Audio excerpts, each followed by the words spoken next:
John, we've been talking to a lot of people here today, and some people see sustainability as kind of going back to the past, like dropping certain things, almost an anti-technology approach. And then there are other people like you who are obviously involved in technology. So I guess my first question would be, do you see our way out of the sustainability problem by new technology? I think most of the people that talk about getting out of what I guess you defined it as a sustainability problem look towards technology to solve it. And I think that single-minded focus doesn't work.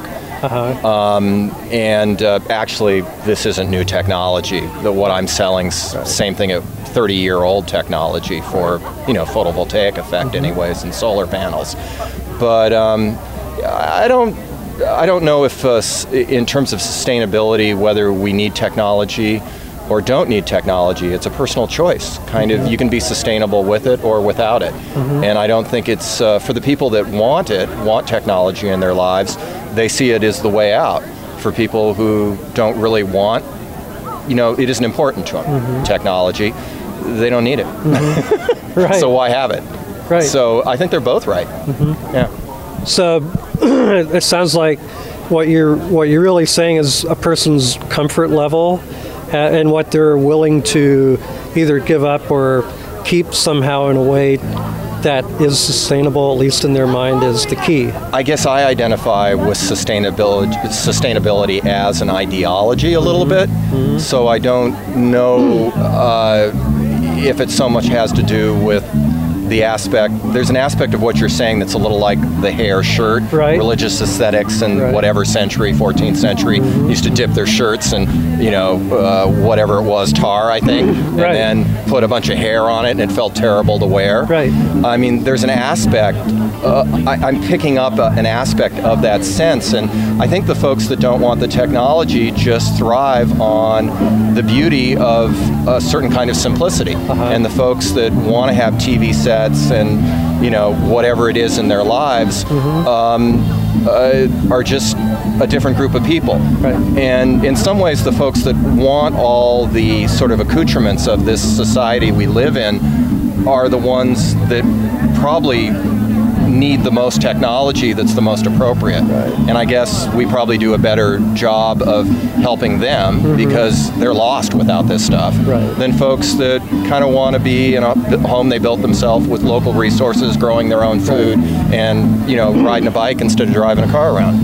So those folks can use a whole lot less of what I suppose I have to offer because their power needs are so small. But I actually think both groups are right for themselves. And I don't think either one sees it as doing with less. They see it as doing with what makes them happy, is what I pick up on, but I don't know. Great. No, it's a great answer, actually. Yeah.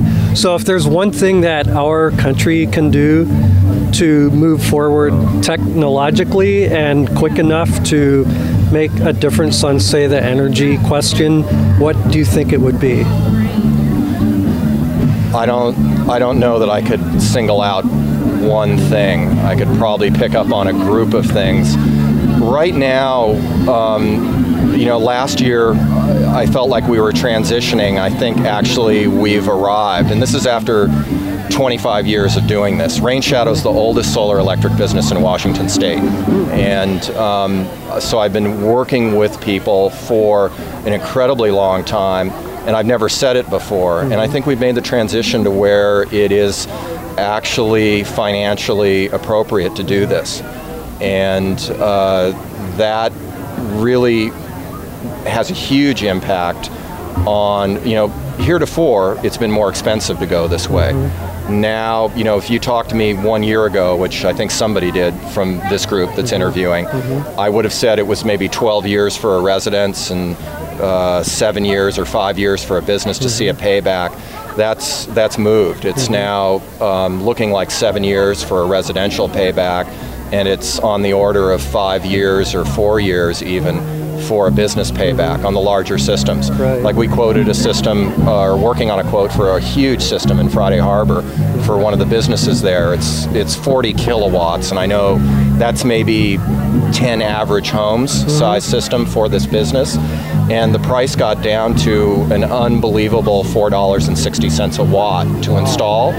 And just, if you go down in Seattle right now, there are businesses that are quoting $10 a watt to install solar.